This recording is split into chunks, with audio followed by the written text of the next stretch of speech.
Hi everyone, welcome once again to the 24-bit channel, and this is the first recording we're doing in a long while since our very first episode at the start of the year. We've had several episodes in between where we featured some of our partners and other external guests to discuss some of the products that we obsess with. Our sponsors. And today we are gathered here to speak particularly about one product category that we are all obsessed with, which we cover almost on a daily basis. That is smartphones. And to help me unpack smartphones as we know them in this day and age, and particularly in the topic that we're going to introduce shortly, with me is Dickson, Otieno, techish.com. And I'm Kanali from Chenze. I'm Chenze, Emmanuel, and Kenya.com is where I play my trade, and we're going to talk about smartphones, and not just any other smartphones. The smartphones that you can buy. If you listen to some of the guests that we've posted recently, we talked with Charles of Samsung Mobile Kenya, and the primary reason we were talking to him was because they were launching the Galaxy S22 series. It's now out for pre-order and officially goes on sale in the country next week. We are recording this episode on Saturday 5th, so the following week is when the S22 goes up on sale. But unless you have at least 100,000 shillings somewhere, the S22 is not for you. So what's for you? That would be probably a mid-range smartphone. So we are here to talk about mid-range smartphones. We plan to be doing this at least once every quarter because we always have new additions, we always have exits, and many changes, price drops, killer discounts, and all those things happening. So our interest is in addition to some of the blog posts, right? Like Dickson does quite a number of what you can buy under 10k, 20k every once in a while. We can also just have a casual chat about them in a setup like this. So first things first, a mid-range smartphones, budget smartphones. Kwanza siku hizi mid-range inaishia wapi? Okay, so let the question be, what is your understanding of a mid-range mid-range phone? Initially, I thought mid-range is above 25k to 40k. But nowadays, with the confidence ya watu hata kama Techno to sell a 50k phone, confidence ya Oppo to sell a 60k, Oppo and Vivo to sell a 60k phone, I feel like mid-range goes all the way to 60 nowadays. Just below 60, from 25 to 60 is mid-range by company standards, not by consumer standards. But I think mid-range are supposed to be phones, just below flagship. Below flagship, which actually, the common mwananchi is able to afford. So if I price, my phone, for example, at 60 Gs, that's quite expensive. I mean, is it really a mid-range? Is it? But when you remember flagship is 100,000. Chenze, what do you think mid-range? There are two ways to look at it. One, from the company's point of view. Two, from the customer's point of view. From the company's point of view, it depends with the product band. What do they have? So let's pick Samsung, for instance. They do have entry-level devices. They do have very high-end devices. So something that comes in between is likely to be classed as mid-range, at least by them. From the side of the customer, mid-range will be what they can afford. The entire band of what they can afford. So if somebody's start point is, say, a 6,000 shilling Android Go smartphone, then their mid-range will likely be somewhere between 10 and 20k. And then when you're asking them for anything more than 30k, that's a very super expensive phone. So there's that. So there's no one size fits all, and I came to that understanding a very long while ago. It's one of those discussions I have with strangers on the internet that never ends, because you'll find this $600 smartphone that has launched in the West, and the people who follow right and do similar things from there are all over the internet gushing. This is the mid-range phone you should buy, and I'm like, yo, do you know that thing is almost 70k in Kenya? 70k is by no means mid-range. 70k is as premium and high-end as anything gets here. But on the other end, you have brands that are applying slowly a one-size-fits-all. So you'll find the global pricing of something that in the company's product portfolio is considered mid-range comes to Kenya at a price that is considered mid-range. Mid-range. Yeah. But because of the overall income status of our country and its inhabitants, there's no way that pricing is mid-range here. We have good examples. The new Vivo phone is the Vivo V23 5G. Yes. That's a 60k price tag, right? And previously our favorite was the Oppo Reno 6 5G. Yes. Started at 60k. 60k. And before that, I think we did talk about it on this podcast. Oh, yes. The Techno Phantom X. X. Yeah, so 50K. the Phantom became a sub-brand and Flagship sub-brand. flagship sub-brand, and now we had the Phantom X going for that much. Now, in Techno's books, in their flagship sub-brands books, the Phantom X is a flagship at 50k. at 50k, so which makes it very affordable. Now when it goes to the west, the markets they're targeting and The budget. other parts of Asia, they hadn't branched out to, it's classed as a budget mid-ranger, because over there the idea of flagship is something in the region of $1,200. So you see the disconnection. But those are the three phones we have seen that have just broken everything in our local understanding of mid-range. So have things changed? I think, No, yes, to some extent, because think of it, there was a time prices of phones were just dipping, especially good affordable phones. Then after lockdown, issues with the chipset and stuff, you can see even a new iteration of a phone is more expensive than the previous one. For example, my good example is the Infinix Note series. The Note 7, then the Note 8, then the Note 10, then the Note 11. The price has been going up quite steadily with almost the same specs. Yes, they've bettered the RAM, they're using the fastest RAM, they're using UFS storage and all that, but you can tell there's an increase in price, whereas before there wasn't a significant increase in price with models. So I think, yes, prices of phones have been going up significantly, especially in the last 2 years. It's nothing to do particularly with the companies themselves. I think it's just the market itself right now, and I think it might stabilize in the future, where we'll see mid-range being something different in a few years. But am I right to attribute this to, for example, the competition? Because you saw, for example, when Infinix came with some pretty good devices, then pricing them at the mid-range, then we saw Samsung come with the A series. Samsung destroyed the market with the S series. With the A series, and now Realme came again with some pretty good devices. And you look at those prices, the way they're pricing their devices, it's like almost I don't know if I'm preempting this, but look at the new Realme 9i and the Xiaomi Redmi Note 11 series. The Redmi Note 11S and the Realme 9i are the same phone, spec by spec. The same specs, the same storage, same RAM, same battery and everything. And you're getting them at the same price. So, yes, competition is bringing the difference in pricing. So, but again, am I right to also say, I think mid-range devices are just, budget phones with, a little bit, higher specs. And you're like, you get things like fingerprint scanners, Dolby speakers and all that. I don't know. I will say a mid-range device right now is very, I don't know how to put it. It's something just below flagship, but also affordable.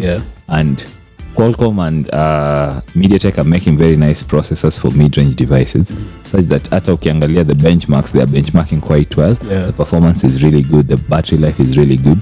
You remember the time when a budget phone had a 12, not even a 12 nanometer, 28 nanometer processor. Nowadays, you get a budget phone with a 6 nanometer processor or a 12 nanometer processor. And that's better for efficiency, that's better for performance, and that's also better for battery life. So looking at, I don't want to make the discussion sound like we are comparing flagships with mid-range, but sometimes you're getting better value for money with a mid-range device than a flagship. True. For example, the A70 series, A71, A72. From Samsung. So where will the A72 be? Is it mid-range still? Samsung classifies it as mid-range. How much but are in they selling? Kenya, it's 70k, 60k. So for many people, they'll be like, that's a very high-end phone. It's mid-range high-end. Now that we've done what I think is probably a good job trying to define what mid-range is, at least in the Kenyan context. Now, what is mid-range, what is budget? Are mid-range phones budget phones? Are budget phones mid-range phones? I think there are 3 tiers: budget, mid-range, flagship. I think for me, budget phones, they have the, how do I call it? Let me call them, the bare essentials, not fancy, and all that. But again, for the mid-range, so they have the budget features, but again, as I said, more advanced. Yeah, so you get to enjoy some features, for example, like fingerprint scanners, which you can't get on a budget phone. Though I think I've seen some budget phones coming with. Nowadays, budget phones are. So I think that's just the main. The main difference. But actually, the main difference is actually the pricing, where these companies price the devices. I think budget. I think I'll reiterate on what I will say. 3 main tiers. So budget, mid-range, and flagship. And I think it depends with consumer purchasing power. So if your purchasing power is better, your budget phones will be more expensive than somebody with lower purchasing power. So for example, a Kenyan will say my budget phone is something between 5k to 15k. That's good budget. And a mid-range phone is 20k to 40k. Then a flagship phone is 40k to 70k. I think that's what some people will choose it as. Someone will say a budget phone for me is 20k to 30k. A mid-range phone for me is 40k to 60k, and the flagship is 70 to 100. Yeah. So budget. But we can agree that for us, or for our segment, or for how we cover devices, budget is something around 10k to 20k. Yeah. So budget, basic tire. Mid-range, decent tire. Yeah. My view is slightly different. I look at entry level, mid-range, high-end. And at times high-end means flagship level, but not always, because like Samsung's flagship for this year is the S22. You'll still get some foldables, which will be nicer, probably better looking, more features and all, but they still won't be what Samsung eats as their flagship. Now, and then how I usually group it is entry level and mid-range, they're all budget. Wow. Pesa. That can be misleading and it can be sensible at the same time. Misleading in the sense that how is the A72 budget? Yeah, I mean at 70. Yeah. 70 And sensible in the sense that somebody is just trying to save a coin and getting the Galaxy A22, and somebody else who's getting the Safaricom Neon Kika 5. Same was up. Even though they're in different bands, but the motive is the same. So that's still a budget. Now, why will the A72 be a budget phone? Why will the Reno 6 5G be a budget phone? Well, the Reno 6 5G is not Oppo's flagship. Flagship or high-end phone, for instance. So it's in the mid-range. So it's budget, at least according to Oppo. Why will the 72 be budget? Well, whoever is buying it is probably chipping out on getting the Galaxy S series. So they're saving some coins by going with the Galaxy S series. That's budget. Because the high-end phones, the flagship phones, the premium phones, top of the range phones, those are almost luxury level. True. Yeah. Luxury means you're still getting the same base. That phone can still call. That phone can still send text. That phone can still get you on Twitter to abuse strangers. All good. Same thing that a 5k phone will do, right? Yeah. But why are you paying 100k more for it? Gives you status, gives you class, gives you all the very color correct displays. Some tiny, very niche things that only a very certain subset of users will care about. For people like the ones discussing on this podcast, there are some technical reasons why they get a 100k phone. For a lot of the general population, class and status is why they get a 100k phone. It's why there's this nonsense online of the iPhone being superior to everything else, yet it's a mass market product. There are like 2 billion iPhones out there. There's nothing unique with you having an iPhone. Really nothing unique. We just happen to be in a poor country where only certain people have as much disposable income for them to get iPhones, and a certain group of people, since they need to belong, bend over all the way to get 30k iPhones that are sold as the grandmother don't have. See, Oh God. that's And really we the also case. don't have device financing. the Yeah, way Yeah, countries, we've actually discussed device financing in a previous episode of this podcast. Yeah, so that very high end, other than status and plus and a few technical reasons, pretty much you don't need a 100k phone. I mean, I think we've said this as much on this podcast. But then mazoea anatabu mtu mwenye amekuwa kutumia Galaxy Notes that S22 Ultra is very enticing. You'll go get it if you have the money and you won't look at the price. But a phone that goes for half the price will do probably as much.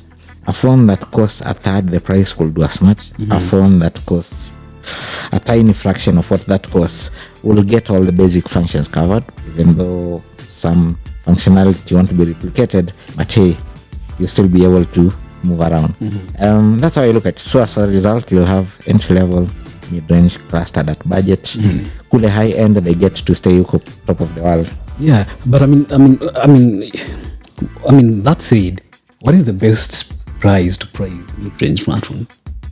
Is it 50, 40? I think right now it's so hard to say because, take for example, the Tecno Phantom X, which you already talked about. It comes with the Helio G95 processor at 50k.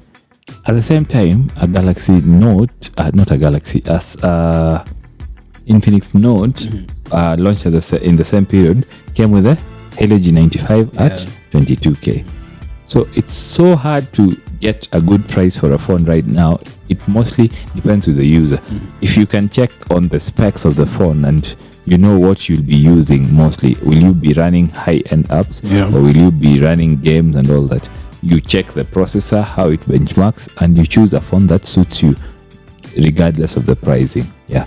Because sometimes you find the same. For example, look at the Note 11, Infinix Note 11. Akini mongea Infinix sana. It comes with 8 gigs of RAM, 128 gigs of storage. It's LDDPR, whatever 5X, the fastest RAM, and the UFS 2.2 storage.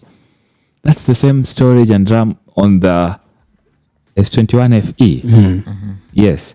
What the difference now is on the processor. But if you use the two phones, for example, Chenze, you've used the S21 FE and you've used the Galaxy Note 11, the Samsung, the Infinix Note 11. Yes. For your normal daily use, will you say one is better than the other? No. Why? Because the performance is almost equal. The battery life is almost the same. So I don't think Kanali kuna a better way of pricing mid-range or a right way of pricing devices. Right now it's more of what can you sell better.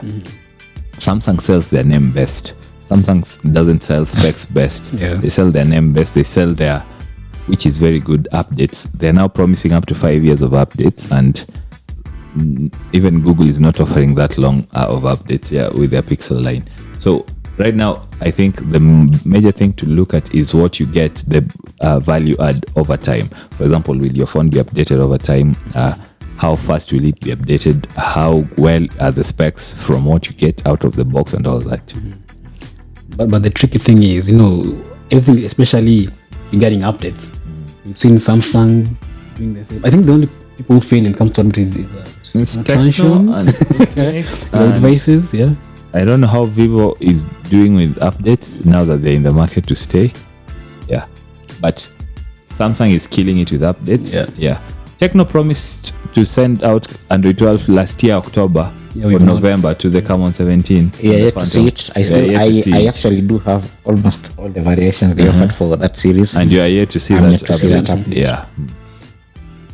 I don't know about Oppo sends out updates to their high-end phones, like their mid-range phones. In this market, they're high-end, but outside their mid-range. I think the Oppo A series receives updates on time. Yeah. But Tecno, Infinix, nope. Xiaomi is doing a very weird game nowadays.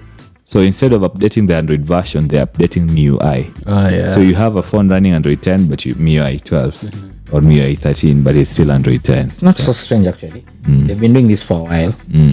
It's just that given the nature of our market where the don't have an official presence. They do work through a distributor.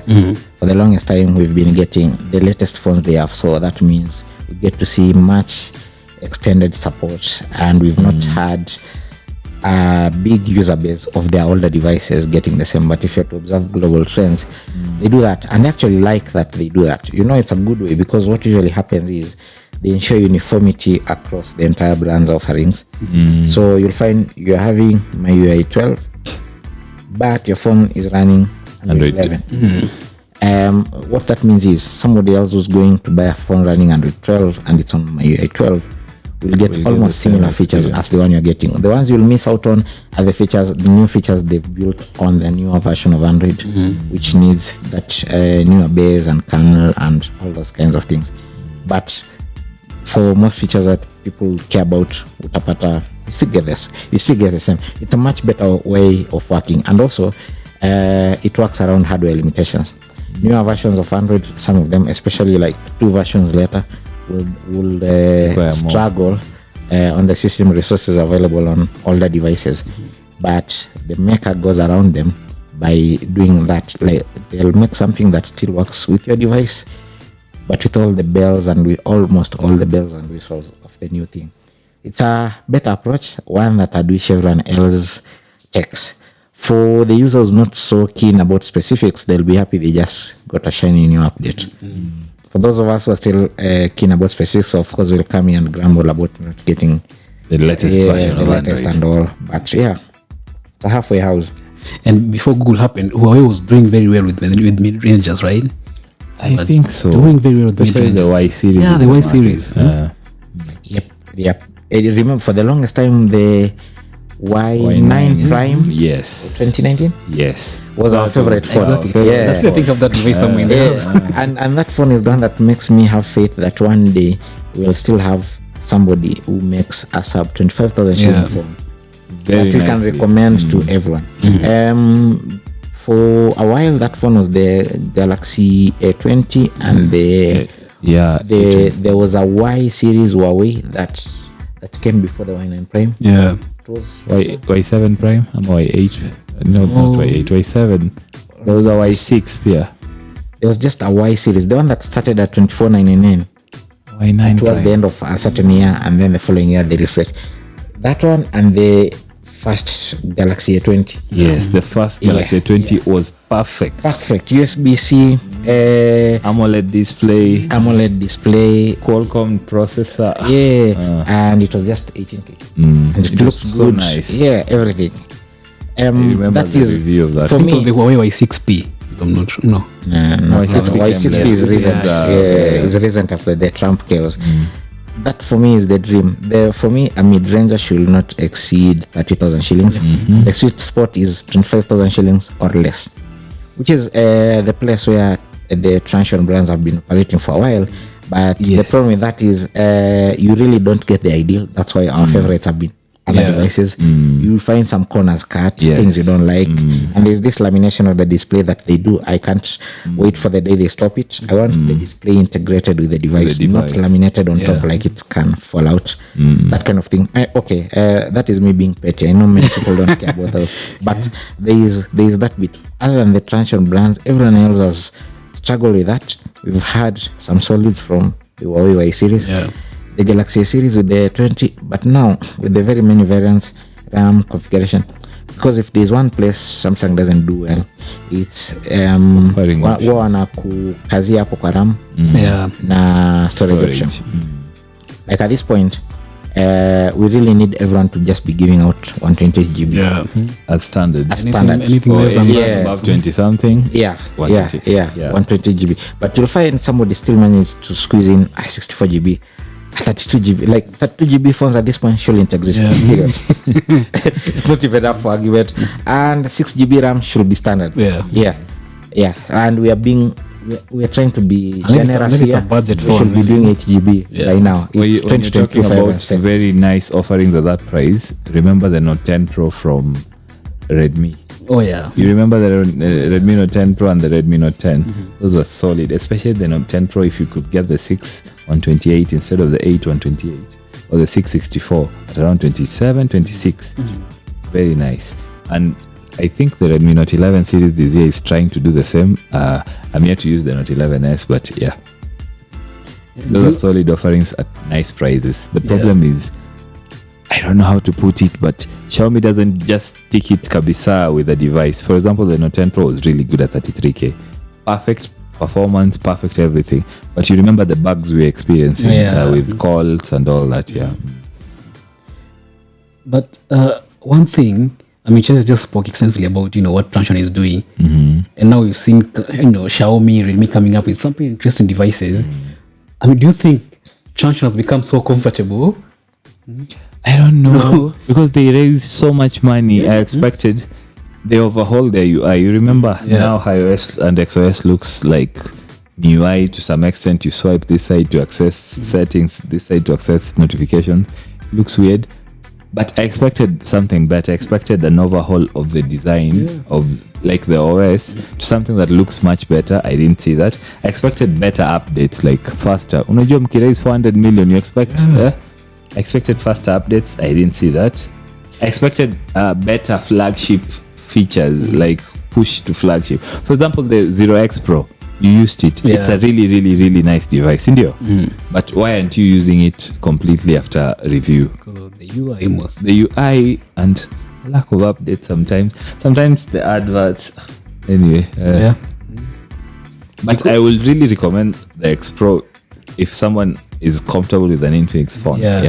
But I mean, compare that. Would you choose buying, what Transsion is offering, for example, and Tecno or an Infinix, one of those particular device. Yeah, for example, with the Zero X Pro.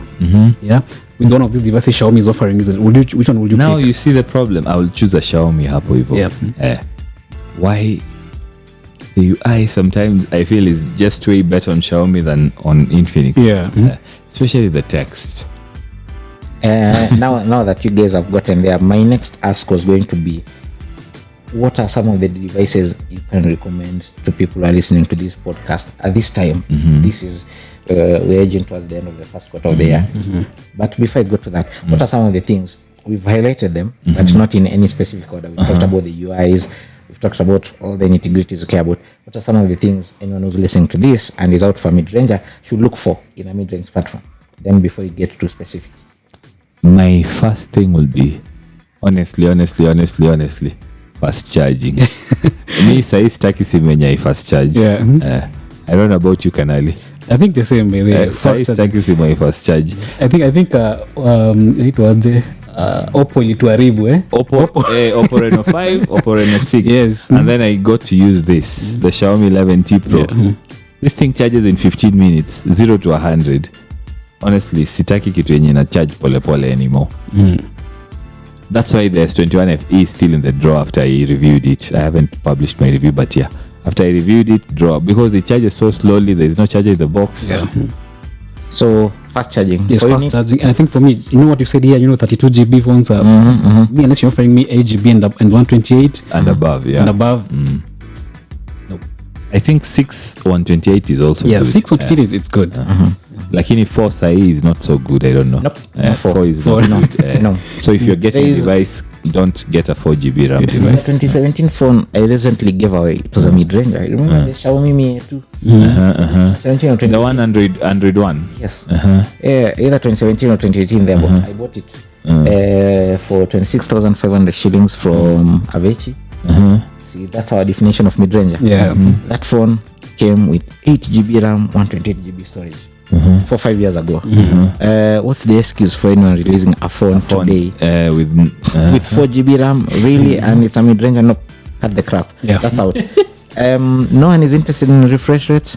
To be honest, I feel like 90 Hz is already good. So if you're getting that, it's okay. I don't see the difference a lot, and especially if it's UI that's not well done. For example, 90 Hz on a Infinix or 120 Hz on an Infinix, you still get some lag sometimes. Some apps don't operate in the full 90 Hz. For example, swiping home, swiping through settings, sometimes unaona ni kama hapa niko 60. So the UI is not well tuned to support display refresh rate. And I think I think in one of the episodes we did, we spoke about this, like how we can't even tell the difference between 90 and 1. Which device was that? I can't really remember. Yeah. And even as Chenze said earlier, unless it's for example, when we're sitting here, we're so keen about some things. For example, most look at people an don't care iPad about when scrolling on an iPad Pro and you're reading text. That 120 hertz feels really smooth. Yeah. But look at 120 hertz on a budget. Tuseme 25k 26k phone. Sometimes the UI just doesn't match the refresh rate. I don't know how to explain that to someone. So if you can get 90 hertz, it's okay. Yeah. It's not a must, to be honest, because when you'll be watching content on that phone, you'll be watching it in the refresh rate of the video. When you'll be scrolling, like, unless you're a gamer and you really need it, I don't think it's a big thing. And I also believe every phone that's coming out has higher than 60 hertz nowadays. So and the battery size as well, I think. I believe almost every phone has 4,500 and above nowadays. Apart from the Vivo, which is a special case. I know Samsung always fails us so much when it comes to the battery. Yep. With their flagships. With their flagships. Their mid-range, I think they have 5,000, 4,500. Yeah. Oh, fast charging means it comes with a charger in the box, Chenze. I don't want a mid-range. Wow. Okay, another question. Updates? Yes. Yeah. Updates are important. Very important. I don't know about you, Chenze. Me, updates are important. Very important. How you have a lot of phones, Chenze. Do you once in a while open alafu check which one has updates? Yes, you're staring at the Oppo A93 there. The last time I looked at phone. it. Yes. Yeah, the last time I looked at it when I was disposing of the Xiaomi Mi A2 because now it stands in its place. I got a ColorOS update and I was like, oh, nice. So this is what should stay really. Yeah. And when the A93 came, it was the best budget phone. Yeah. At that time. One could buy. That is still supported to date. Miaka miwili, sindio? Yeah. It's nice. So that's, for me, I think it's a nice bonus, and it's why I'd pick certain brands with a certain reputation over other brands with another certain reputation. And Samsung has done it so well with updates. Mwezi inaanza hivi, February inaingia hivi, March inaingia hivi, and your security patch is there. I have never seen like a consistent brand cover the monthly security patches. For example, take a look at your transient phones, Infinix or Tecno, you'll find the last security patch is August last year or November last year. So updates are important. Unafeel tu nikaa phone yako inakuwa cared for if you're updating it every other. What about the skin? When we've seen the skins on top of Android. Yes, like you see like even companies like Samsung, coming there with their own. But then they stock Android. Which one would you? There was a time stock Android sounded good, but nowadays, I don't know about you guys. There was a time kulikuwa na hype, nataka stock Android. But if the people in this room are no longer sold on the big, bad, grandiose idea of stock Android, I don't know anyone else. Anyway. Stock Android sounded good, but nowadays, most UIs iko na Google Apple kando, you swipe to access the Google cards dash, sindio? Most zinatumia the default Google apps, Messenger, phone dialer, sindio? Yeah, so stock Android no longer makes sense per se, because once I'm home, my Google apps, my Google drawer is here, my message and my phone dialer are all Google, so it's okay. Yeah. And you know how this market is, especially well, I mean, basically I'm talking about the camera. Yeah, camera is a big thing. It's a big deal for most people, really. Because you've seen someone ask you, I want to buy a phone, but nataka yenye na camera mzuri. Actually, that's what most of them always, and it tells you where like the Kenyan market is focusing on. No, like what consumers really want.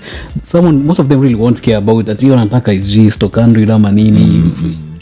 True. Stock Android is the cry of a few, and those few are probably some of the people who listen to this podcast. So I know they'll be happy now, but it gives a damn. So next thing. Alikuwa deal na cameras. I don't know. That's okay. I don't think nowadays, is it still a big thing to consider the megapixel size? I don't think anymore. Never was, it never will be. But it's a big marketing point. So you'll see it on billboards everywhere. I don't think I look at the cameras nowadays. I feel like we've gotten to a level where at a certain price point, no matter the camera, they'll perform the same. Sindio, at a certain price point, no matter the price, no matter the camera, they'll perform the same. For example, I feel like most phones above 30k to 60k have sort of the same camera experience with the main lens. The extra lenses are a waste of time. Most cameras at a certain price point, for example 30 to 60k, have the same selfie cameras. Some will add a very big megapixel count to their front camera, but it doesn't change the quality of the photos taken. So I believe if you're buying a budget phone between 10k and 25k, yes, the 10 to 20k will have like poor cameras, but the above ones will have like better. My thinking is, as far as mid-rangers go, I know I don't get to interact with every mid-range device out there, but the few that I get to use, for me the camera is not a deal breaker. They're also good. I'm also the worst person to talk about cameras because you don't take a lot of photos. Well, that's subjective. But I'm really not into the tiniest of details when it comes to optics.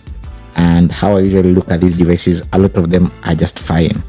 Just turn off your beauty mode filters and you're good. The device is good to use. I think everyone puts their best foot forward when it comes to cameras, because for almost everyone who's going out to pick a device in this range, the camera has to be good. And everyone has tried their best. I can't remember the last time I picked up a mid-range smartphone with a terrible camera. I really can't. They've been good, really. So if you are really going to nitpick, you'll just need to do that nitpick. So you'll go look at this if the portrait mode impresses you. Or some usually don't do a good job of giving people the manual mode that some might want. So you can play around those things. My favorite pet peeve is if you have a 50 megapixel camera, like the Realme phone we are all reviewing right now, you hide that option. Somebody has to go an extra layer for them to be able to enable. So things like those. But really, are those deal breakers? I don't think so. Now, we've talked about software updates. The other thing is the user interfaces. Do they matter to you? Very important for me. And I think the same thing you discussed about, transition devices. I mean, at the end of the day, as much as my phone has a good battery life, good cameras, like what my experience with it should be good. My experience really matters. You get ads popping out in the middle of something. It's quite annoying at times. Not just ads, it's also just how the icons look, the arrangement. I love MIUI because it gives me so much, how do I put it? Customization options. Not because it's your UI. And that's why updates are very important. That's why updates are very important, because you can push them. Because MIUI allows me to change so much how the battery looks, where the clock is placed, how notifications appear, how I access notifications. So much customizability, and in a very nice way. MIUI also allows me to shut off ads. For example, under settings, personalizations, I can shut them off. So when an app is being installed, I don't get to see an ad. The ads that appear in settings are all blocked.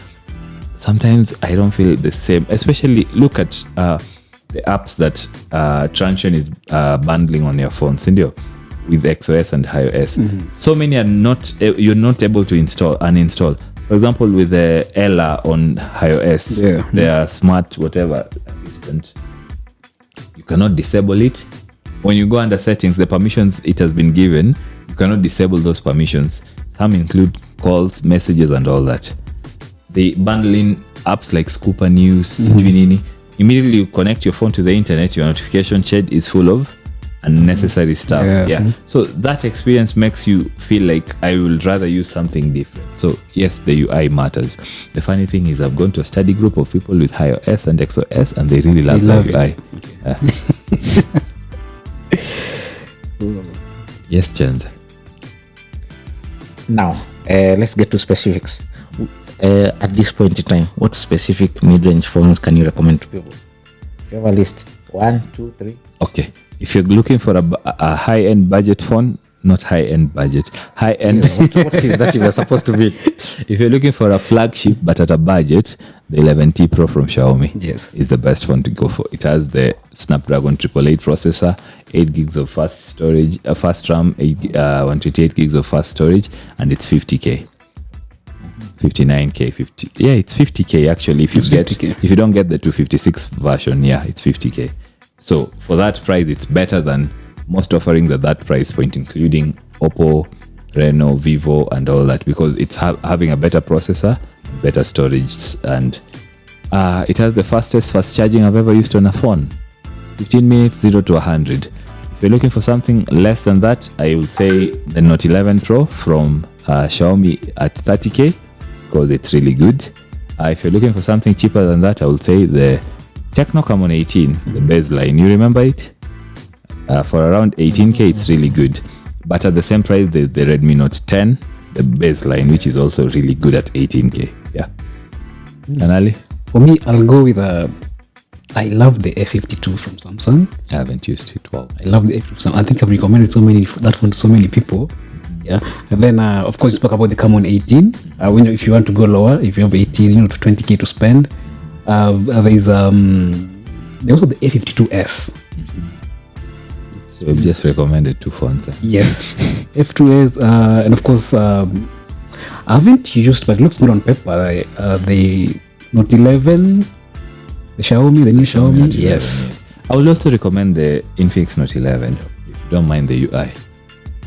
The Note 11 Pro.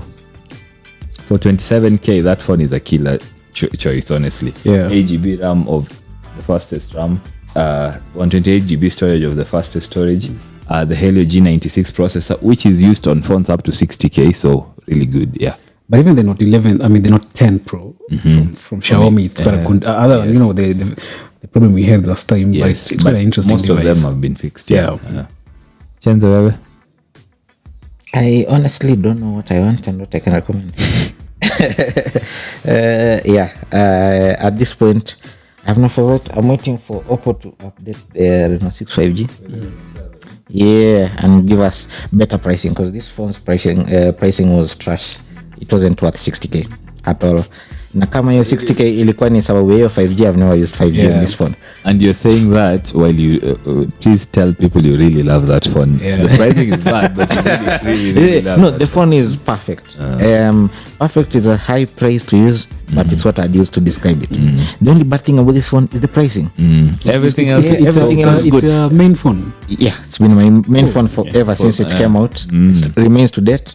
I'm reviewing 2 other phones right now. The Vivo V23 5G and the Realme 9i. And I'm still keeping this. That's just how good it is. Like, I've been going out and about. I prefer taking photos on the Vivo V23. I like the camera there. But this is what I come back home to. It's dated, so the two are incomparable, except the starting price, which is crazy.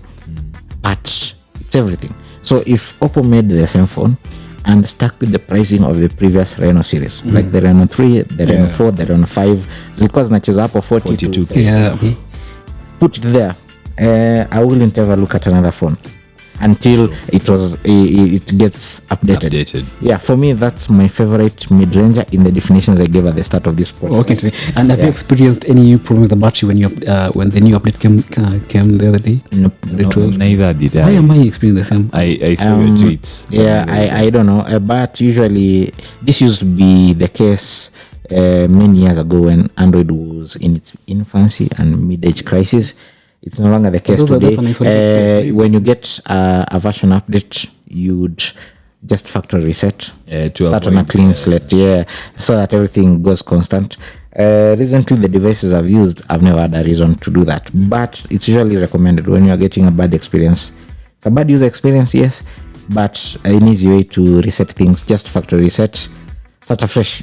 Okay. Time to lakini nataka kusema ColorOS looks really good. Yes, ColorOS is fantastic. Yes, it is. Because the time ColorOS was the worst thing that had happened to Android, but right now ColorOS is fantastic. Makes me get nightmares visualizing going back to my UI or XUI, XOS, iOS, and iOS. Yeah, ColorOS is good. Well done. Yeah.